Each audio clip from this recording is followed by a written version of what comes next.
Thomas Gradgrind, leading citizen of Coketown, has brought up his children, Louisa and Tom, to live in the world of facts and figures, of duty and work. It's a philosophy he shares with his friend, Josiah Bounderby, another hard facts man who owns the mills of Coketown and whose machines rule the lives of all who live there. Once a circus came to town, bringing the world of fantasy and imagination to their cold lives. And Gradgrind took into his house one of the circus children, Sissy, abandoned by her father, a circus clown. But that was 5 years ago. The circus has left the town, and Louisa has become a young woman in her father's image.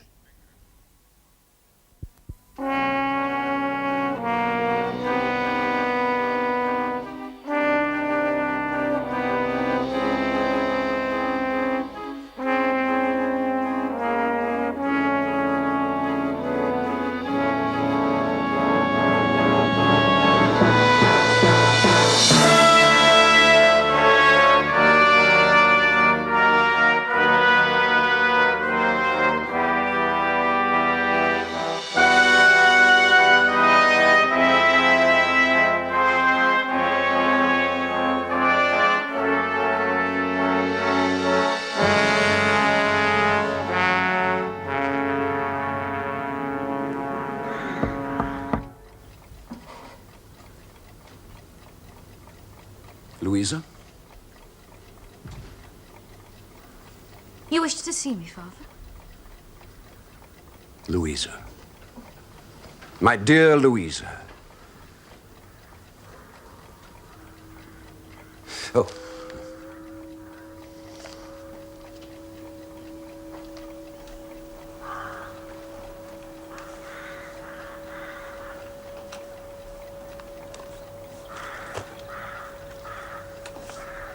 I do wish to speak to you, and I am sure you will listen with attention to what I have to say.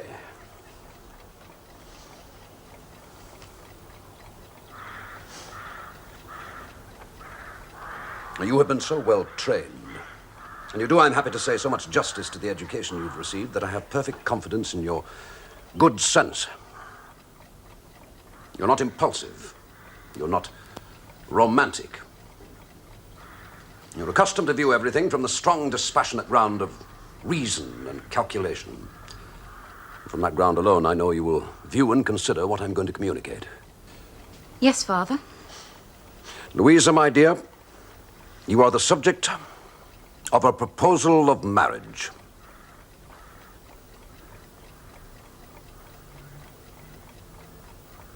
A proposal of marriage, my dear. I'm listening, Father. I heard when you said it first. Well, you are even more dispassionate than I expected. Or perhaps you're not altogether unprepared for what I'm going to say. I can't say that until I hear it. Can I, Father? I wish to hear you state it to me, Father. Yes, well, that's reasonable, my dear. Very reasonable. Well, in short, I have undertaken to inform you that Mr. Bounderby has watched your progress with great interest and pleasure. And now he offers his hand to you in marriage. That time to which he's so long and with great constancy looked forward is now come. And he has asked me to express his hope that you will consider his offer favorably. Father, do you think I love Mr. Bounderby? Well, I really cannot take it upon myself to say. Do you ask me to love Mr. Bounderby? It's really very difficult for me to answer that yes question. or no? Well, the reply depends so much on how we use the expression. Mr. Bounderby does not do you or himself the injustice of pretending anything fanciful, sentimental. Perhaps the expression love is a little misplaced. What would you advise me to use instead? I would advise you to consider this question as you've been accustomed to deal with every other, simply as one of tangible fact.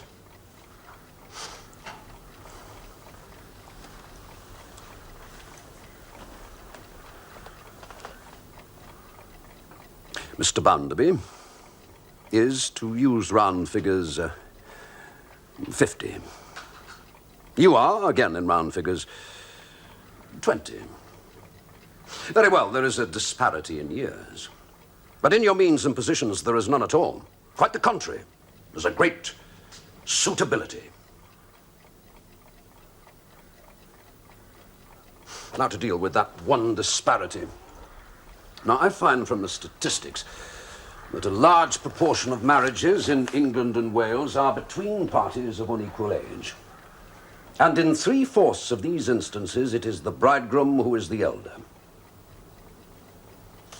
It appears to me that the obstacle of unequal age all but disappears.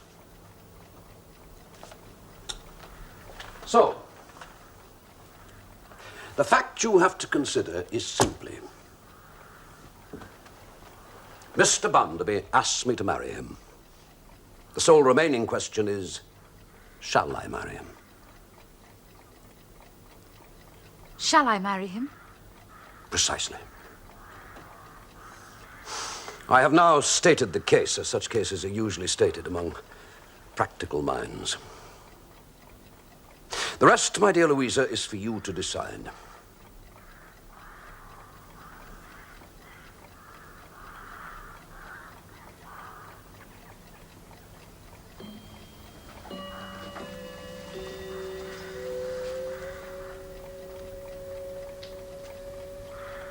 Are you consulting the chimneys of the Coketown Works, Louisa? There seems to be nothing there but languid and monotonous smoke. But when the night comes, fire bursts out. I do not see the application of the remark. Father, I've often thought that life is very short. It is, no doubt, my dear. But the calculations of the various life assurance and annuity offices have established the fact that the average duration of human life has increased of recent years. I'm speaking of my own life. Well, yours is governed by the same law. While it lasts, I would wish to do the little I'm fit for. I haven't asked you one particular question because I thought it unnecessary, but perhaps I ought to ask it. You've never entertained, in secret, the possibility of a proposal from any other man, have you? How would that happen? Whom have I met? What do I know? It was merely my duty to ask. What would I know about tastes and fancies and aspirations and affections? Where would I have met them in someone else? You've kept me safe from them. I've done what's best for you. Distraction have I had from problems that could be demonstrated and realities that could be grasped. You've kept me safe. I'm your child. I've never had a child's belief or a child's fear. My dear Louisa, you abundantly repay my care. So what does it matter? Matter? What, my dear? Nothing. Father, give Mr. Bounderby my answer, word for word, as I say it now. Since Mr. Bounderby likes to take me thus, I am satisfied to accept his proposal. That's a sound decision. And you've made me very happy by it. Have you any wish in reference to the date of your marriage? None, Father. What does it matter?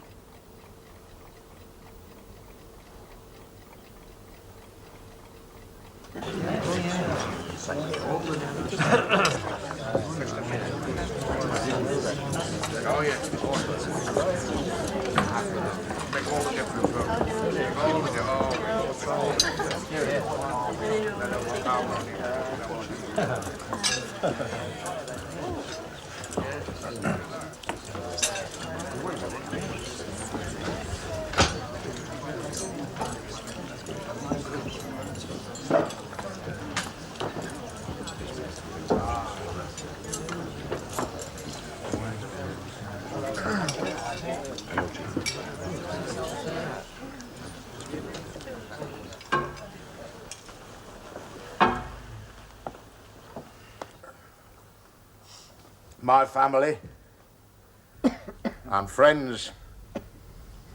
You all know me and what I am and what my lowly extraction was. And you won't expect much of a speech from a rough-made, self-made man who, when he sees a post, says, "That's a post."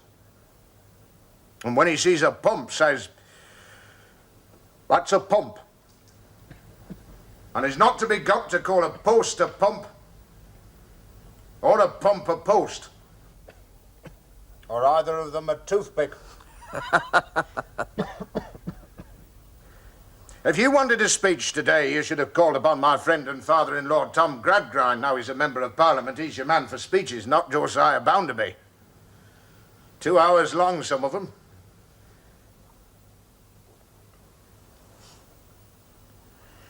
But as I look around this table today and reflect how little I ever thought of marrying someone like Tom Gradgrind's daughter, when I was a ragged street boy who never washed his face once in a fortnight, and then at the street pump. When I reflect that, I think I've a right to be excused speeches. I feel independent. I hope you like that. If you don't, I can't help it. I've long waited for this day. I've watched the bringing up of Tom Gradgrind's daughter, and I believe that she is worthy of me. At the same time, not to deceive you, I believe that I am worthy of her.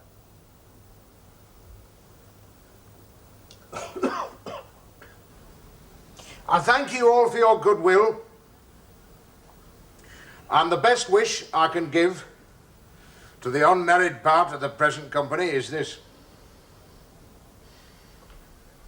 I hope that every bachelor present may find as good a wife as I have found, and every spinster as good a husband. That's Josiah Bounderby of Coketown.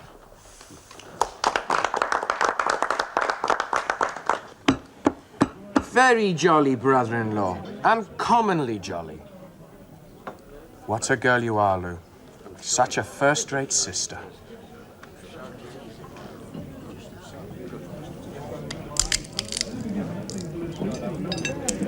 You should leave us alone. We can't get on with it. There's nobody else in this country will. Is there? Is there?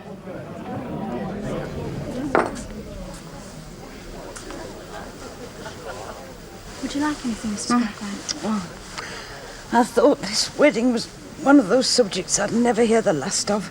Oh, no, Sissy, please, don't touch my right shoulder. There's something running down it all day long. Would you like some more port? He really is a great worry to me. I don't understand, Mrs. Gradgrind. Whatever am I to call Mr. Bounderby now that he's married to Louisa? I must call him something. It's impossible to be constantly addressing him and never giving him a name. I can't call him Josiah. The name is insupportable to me. Mr. Gradgrind won't hear of Joe. Am I to call my own son-in-law Mr.? Oh, I should be worrying myself morning, noon, and night. What am I to call him? Mrs. Sparsit, ma'am.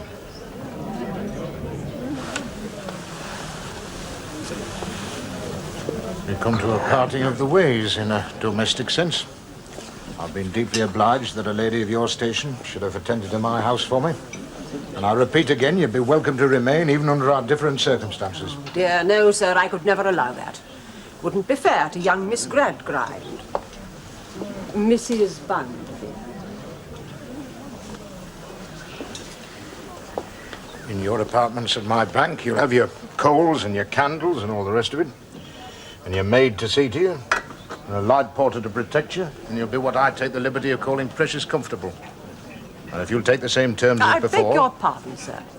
You were so good as to promise always to substitute the phrase annual compliment. Yes, well, call it what you will. The figures to remain the same, and then I see nothing to part us in a business sense.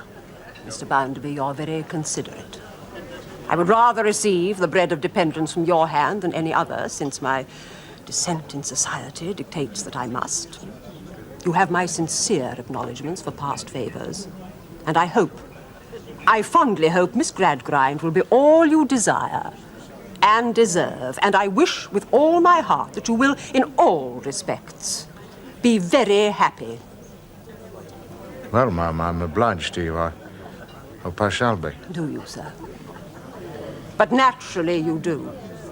Of course you do.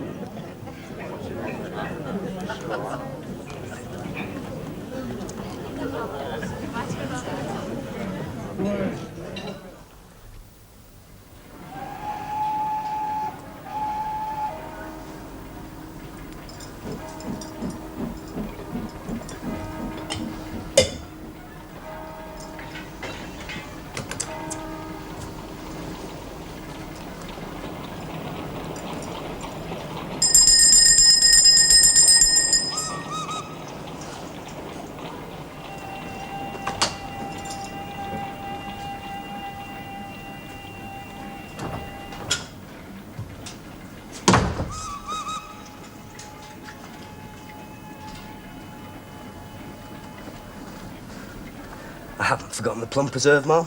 Thank you, Bitzer. We're well locked up, are we? Fully secured. Yes, Ma'am. Has it been a busy day, Bitzer? About an average day, Ma'am. But too busy to allow you time to see about the inkwells and pens after Mr. Bounderby's board meeting of yesterday evening. Well, it was quite busy, Ma'am. I hope you wouldn't mind me doing it while you're at tea.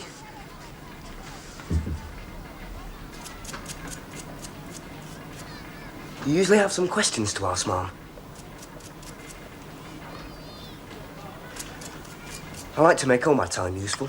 Twice over when it's possible. What news have you today? Anything more about this uniting and leaguing among the hands?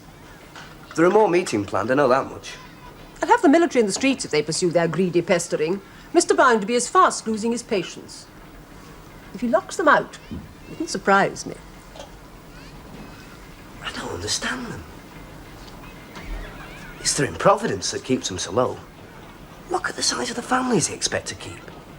In the matter of other people's children, Bitzer, are all our clerks continuing to be trustworthy, punctual, industrious? Mostly, Ma'am. With the usual exception. I regret young Mr. Thomas very much. His ways are not right at all. Bitzer, did I ask for names? And I'll say an individual, Ma'am. From what I can see, this individual is a dissipated idler. If you'll forgive the term, my lady. And he wouldn't be allowed in the bank another minute if it wasn't for a friend and relation at court. He drinks and sports and gambles. And that friend and relation knows it as well as I do. I only hope this friend and relation isn't the one who supplies him with the means of carrying on. Otherwise, Ma'am, you know whose pocket that money must come from. And that would be a pity. I may say it's a pity, Bitzer. Bitzer? There's a gentleman, well, I would hazard a gentleman, who's looking up at the window, coming across to the door. It's a gentleman who spends a great deal on his dress. Remove this, Bitzer. Hurry down. I shall receive him. Right away, Ma'am.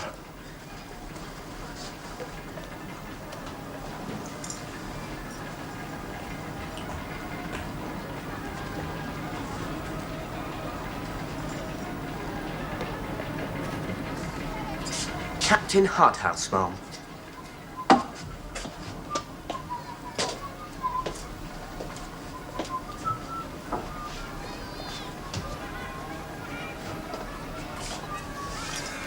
Captain Harthouse? Ah, I do beg your pardon. Pray excuse me. What an exceedingly odd town, this Ma'am. Is it always as black as this? Often much blacker, sir. Will you sit down? You don't sound like a native. I beg your pardon. Of the town. No. It was once my good fortune, before I became a widow, to move in a very different sphere. My husband was a Powler. Powler? Ah, Powler family. Ah, Captain Jem Harthouse, ma'am. Jem? James, if you prefer. You lived here long? I'm the servant of circumstances, sir. I've adapted to them. Very laudable. May I ask your purpose here, sir? Assuredly. I have a letter of introduction to Mr. Bounderby. I've left my servant at the railway station looking after the luggage. Great deal of it. I expect to be here some while. I'm in for politics. Yeah. I asked directions to some working fellow who appeared to be covered in some fluff-like substance, which I assumed to be the raw material of the town. Raw material, oh. Very odd. Anyway, the fellow directed me here. Now, I don't suppose Mr. Barnaby actually lives in his bank, does he? No, sir. No. Well, here's the letter, ma'am. Perhaps you'll be kind enough to tell me where Mr. Barnaby does live. Do you know if he's at home at present? He is, sir. I'll send the light porter with it. 1,000 there. You've known Mr. Barnaby a long time? He's been my patron for 7 years. Ah, quite an eternity. I think he married Gradgrind's daughter, did he not? He had that honor. It's my letters from Gradgrind, whom I've had the pleasure of knowing in London. I'm in with his parliamentary party. But I don't need to tell you about changing circumstances, Mrs. Powler, I can tell.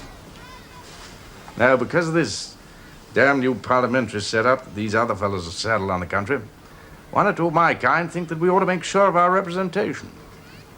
In new towns like this, got to have more voices in the Commons, well, then my people think perhaps we ought to see to it that some are more ours. We don't want to hand over altogether to the industrial breed, do we? Now, Gradgrind and the other hard fact men must think that a few of my kind may charm votes from your little 10-pound ratepayers. Now, I must say, it all looks far more poor than I'd hoped it might. And I've tried most other things that are open to a man. And Mrs. Bounderby's quite a philosopher, I'm told. She's read a great deal, so I understand, Captain Harthouse. Yes. Excuse my curiosity, but is the lady so very alarming? Stunning, clever, and absolutely unapproachable. So her father gives her a hard-headed reputation. But then I'm told she's a good deal younger than Mr. Bounderby. What is she? 30? Plus 5? 20, when they married a year ago. And her father's comments on her intellect and wisdom prepared me for grim maturity. But I'm obliged to you of all things. Pray excuse the intrusion. If your man has any reply for me, I'll be at your hotel. Many thanks. Good day. Fool. Noodle.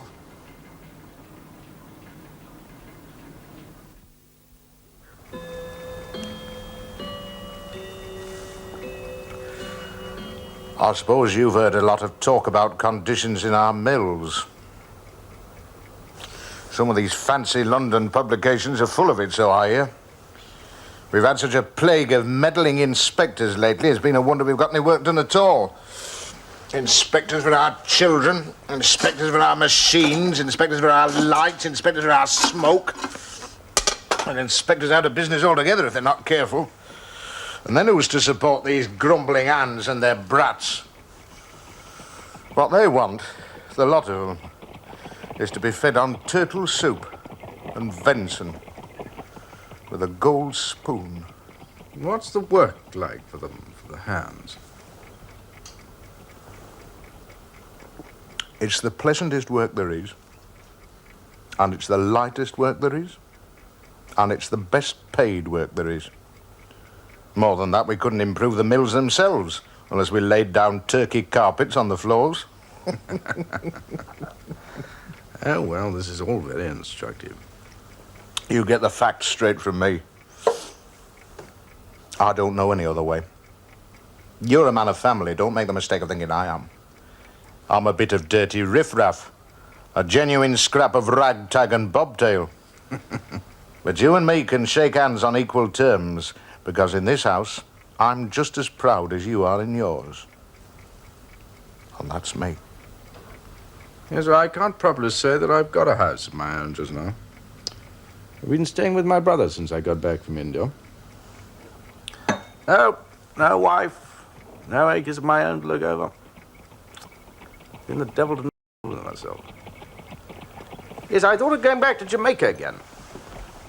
And then my brother put this notion of Parliament to me.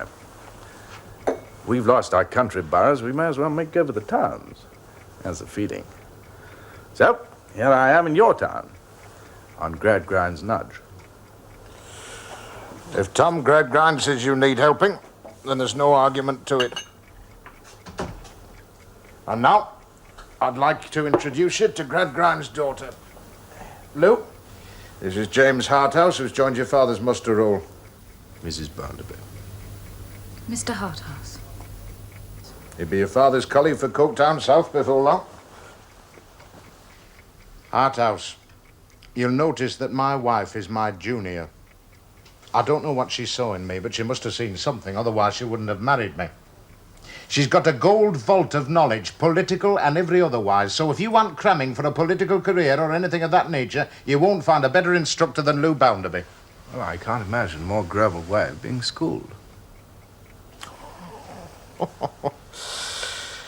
If you're in the complimentary line, you won't find much competition here. I don't understand the art of paying compliments. In fact, I despise them. Mr. Bounderby is a noble animal in a comparatively natural state, quite free from the harness in which a hack like myself works. You respect Mr. Bounderby very much. It's right that he should be respected. So you're going to devote yourself to the service of your country. You're going to show the nation the way out of its difficulties. Mrs. Bounderby, I don't think so. I shall make no pretense to you. I've seen the way of the world here and there, up and down, and I'm curious to see a bit more. I'm going in with your respected father's opinions because my friends have asked me to. Have you no opinions of your own? I haven't the slightest predilection left. I attach not the least importance to any opinions. The result of the varieties of boredom that I've undergone, and the varieties of opinion that I've heard, leaves me with the conviction that one set of ideas will do just as much good or just as much harm as any other set. You will make a singularly good politician.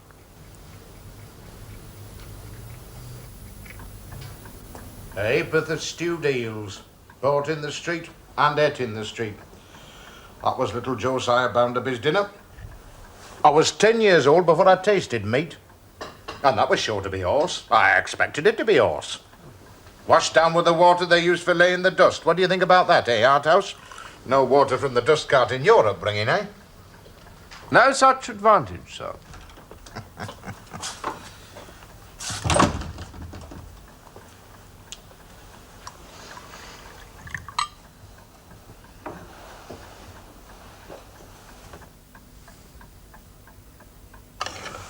When I was your age, young Tom, I was punctual at my lodgings or I got no dinner. When you were my age, you didn't have a wrong balance to get right, and you didn't have to dress for dinner afterwards. Dress? Mr. Harthouse, this is my brother, Tom. Dress for dinner? No dinner to dress for in my house when I was your age. House? No house to have dinner in. But rough as we were, dinner in the yard. We didn't have rough words between family in front of guests. I don't think you need fear that Mr. Harthouse is so easily embarrassed. If he's to represent us adequately in Parliament, he'll need to observe our ways.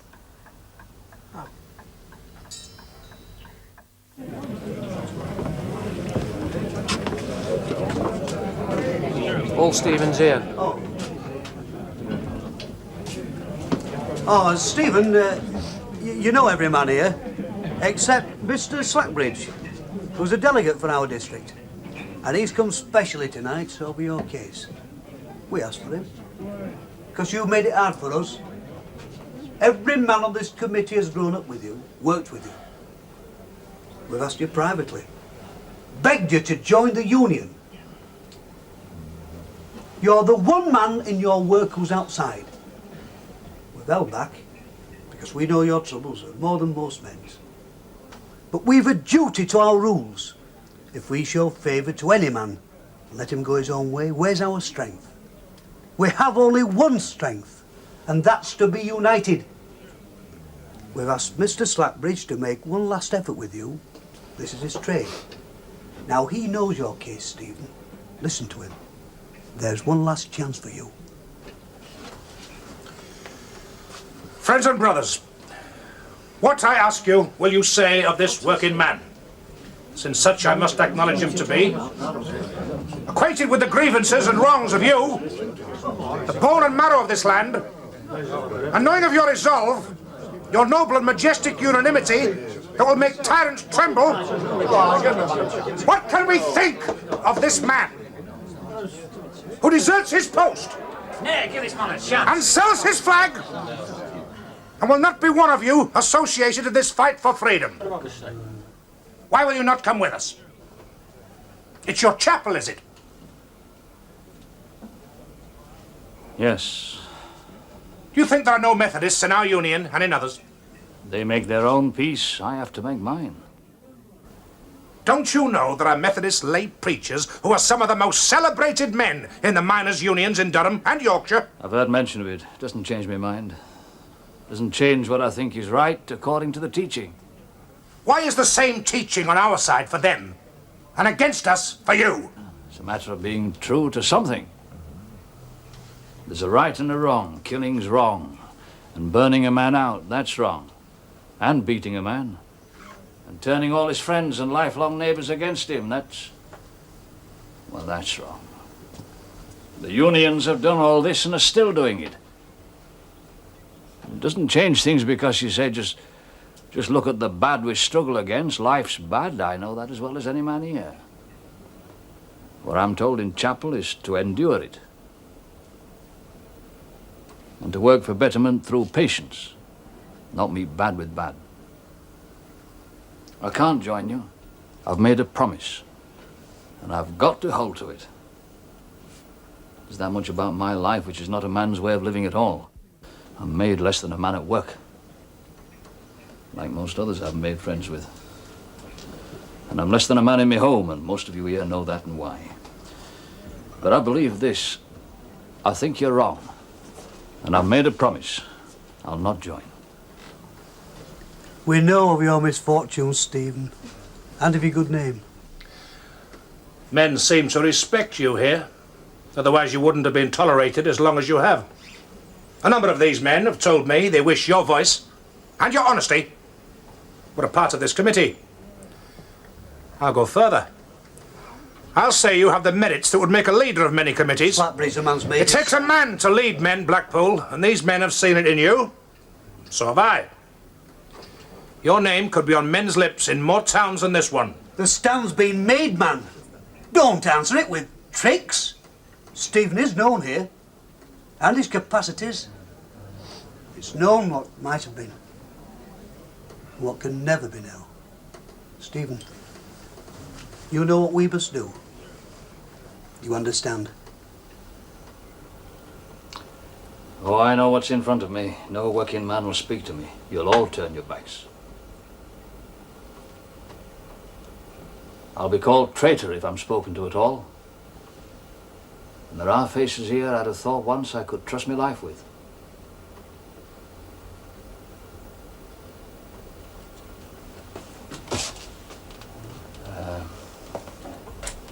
I will ask one thing. It's like when this is put to all men that there'll be someone who'll say I shouldn't be allowed to work, and there'll be a call for a turnout unless I'm put out of factory. I'll remind you that you were once my friends. And I'll ask you to use your voices if that call's made. Your work can't stop it. I've no hope but me work. That's all I've got to live by. And I'll do it solitary.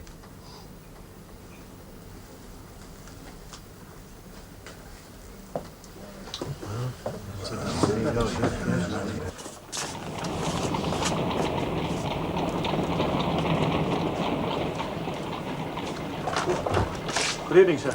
Take glass home before you go. Can I get you anything, sir? Please. Very good of you to guide me. Must be the blackest town in Europe. I'm sure I'd have ended in your canal without you. Glad to be of service, Mr. Harthouse. The name's Jem, Tom.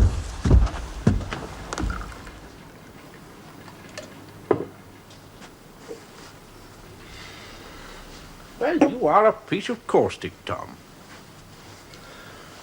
What a very comical brother-in-law. Old Bounderby's a ridiculous sort of brother-in-law. Ridiculous old Bounderby. As old is the word when you see him beside your sister. Well, he's a very fortunate fellow to have such a girl to care for him. Well, what's amusing you? She never cared for old Bounderby. Now, that's the past tense, Tom. We're in the present now. Verb neuter, not to care. Indicative mood, present tense. First person singular, I do not care. Second person singular, thou dost not care. Third person singular, she does not care.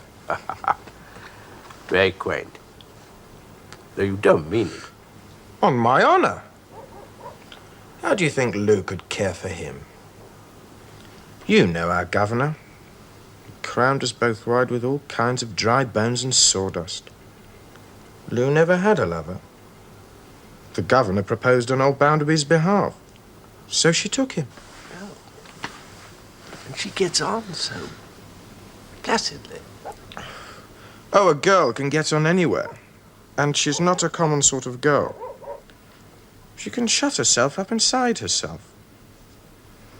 She used to say to me she had nothing to fall back on, like girls are supposed to have. Feelings they can trust. I don't see how she can have got over that. Unless living with old Bounderby's taught her to feel against something.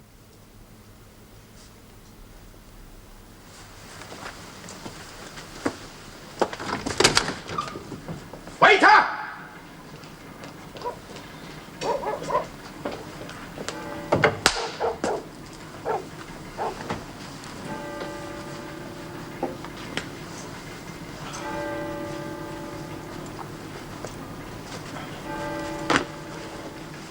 A very good cigar, Jem.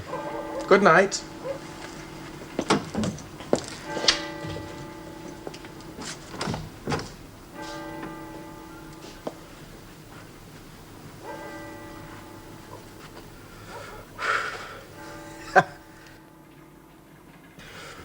Come to your senses, man. You can be protected. I want to hear about this fellow Slackbridge. Is someone in the town stirring up the people to mutiny? We can have him transported. I'm as sorry as you are, sir, when the men's leaders are bad. They take those that offer. They're all scoundrels. And these are the men who are shunning him. No, ma'am, they're not what you call them. Oh, they've not done me a kindness, as I know and feel, but they believe they've done their duty by each other. I've known them all my life. God forbid I shouldn't stand by them with the truth. They're true to one another, even to death. Be poor among them, be sick among them, grieve among them for any of all the many causes that carry grief to a poor man's door. And they'll be tender with you, gentle with you, Christian with you. Be sure of that, ma'am. If you just favour me with your attention, sir. In short, it's because they're so full of the virtues that they've cut you adrift, is that it? They're faithful to one another. How it is that what is best in us turns us most to trouble and misfortune, I don't know. I can't think the fault is all with us. Fault?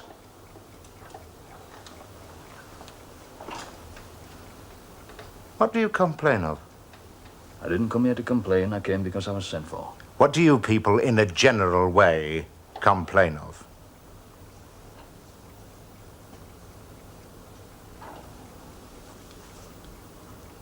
Look around the town and see what wealth is being made here, but not by us. We work for you and peace are to live in. Look how we live. Herded and crowded in with no light and no air. Look how the mills is all us working.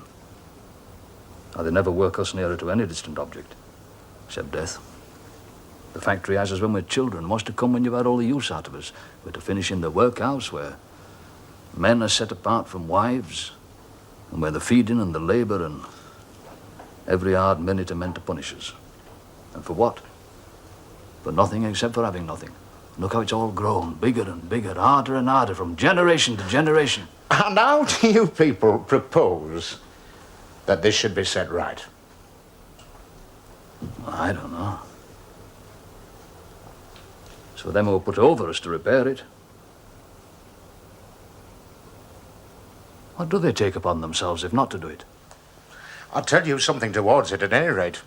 We'll make an example of half a dozen slack bridges. We'll have the blackguards indicted for felony and shipped off to a penal colony. Don't tell me we won't, man. I say we will. Sir, if you were to take 100 slack bridges or 10 times 100 and saw them into sacks and throw them in the deepest ocean there is, you'd leave the muddle untouched. I can't tell you what'll better all this. Can't tell you what'll never do it. The strong hand will never do it. Victory and triumph will never do it. Making one side unnaturally awless and forever right, and the other awless and forever wrong, that'll never do it. And letting things alone will never do it. But most of all, rating people like so much power and regulating them like machinery or figures in a sum as if they're without likes and loves and memories and hopes. Well, that'll never do it. Till God's work is unmade. Just stop a moment.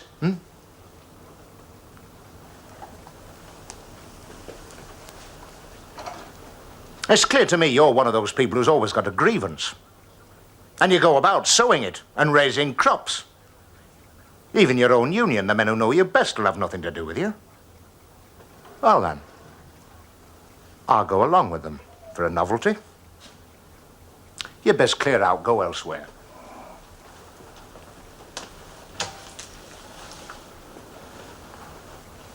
So you know well, if I can't get away with you, I can't get it elsewhere. What I know. And what you know, you know.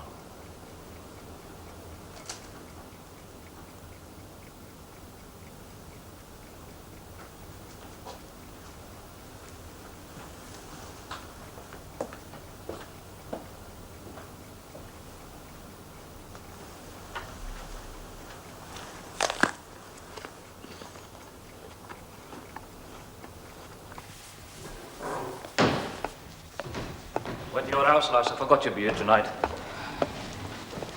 I need to talk to you. I heard about the union. I was going to wait for you at the gate tomorrow. We women haven't been instructed, but you know I could never shut my back to you. No. Do you feel it bad? It's not bad. I've just seen Mr. Bounderby. He's not Mr. anymore. His work and me are parted. I'll have to go to another town. Where will you go? When? I'm to finish the week. Where? I don't know. I'll make it a long journey. It was bound to come to this in the end. It's best I should be away. But why do you... You'd be shunned too before long. I can't do that to you. Are you alone at home? Yes, I don't know where she is.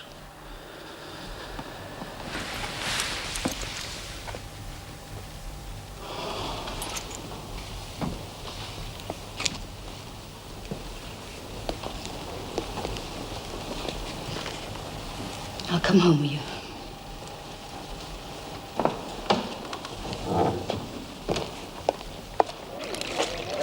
We'll take the next opening. God, these people live foul. Pity's a cleaner. You'll remember this night, Lou. We'll try this one. I'll go first.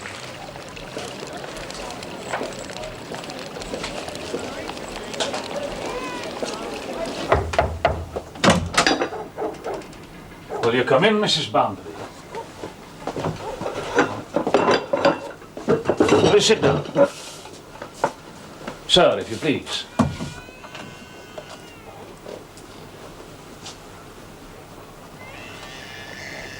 I've come to speak to you because of what passed between you and my husband earlier today. Ah, yes. My brother and I had difficulty finding you. He has told you what has happened. I know of your situation.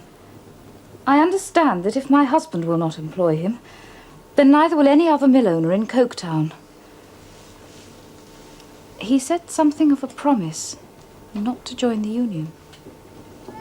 Was that made to you? It was made through me, you might say. I encouraged him into the chapel. It became his strength, but now it's been the breaking of him. We share a faith. It binds us. Other men take what bits of it suits them. I honor it all, as I understand it. There's no blame on you, lass.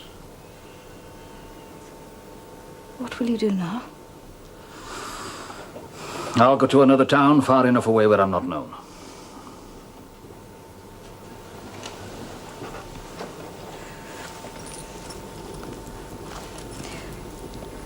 Will you take this freely as a gift to help you?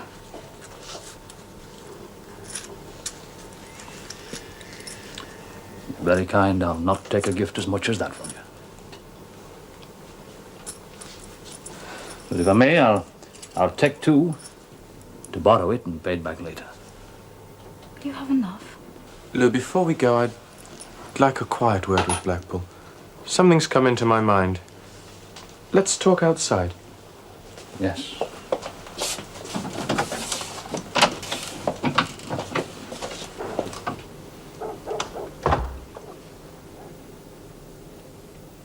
You're very young, Mrs. Bounderby. You have a life in front of you. I hope you have it happy, to fit your kindness. Me and Stephen, we're getting old. He's tired enough already. We will take this separation very hard. Some say we should have claimed each other's company much closer, a long time ago. There is a love between us. That other way, that's not ours, you understand? There is love. I believe you. You'll know our fellow Bitzer again, our light porter at the bank. The one who fetched you to Mr. Bounderby's. You will know him again, won't you? Yes, sir, I'll know him, yes. Well, look here.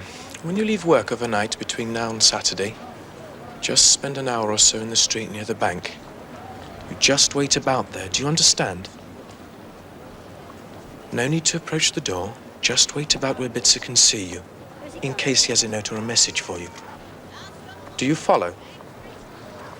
Yes, I follow you. I don't quite understand. You just wait about as I say. If I can do you this service, Bitzer will give you the message. You follow? Yes.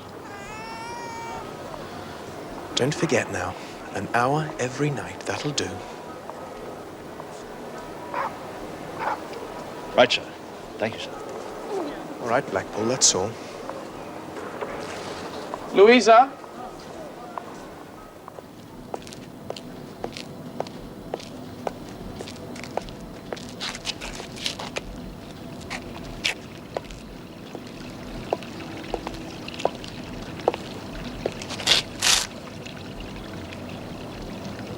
If I'd stayed, the men would have taken sides before long.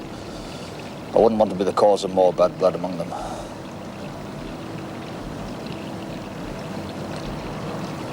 Ah, it's a muddle. But I'm lighter of mind than I could have believed. Heaven be with you.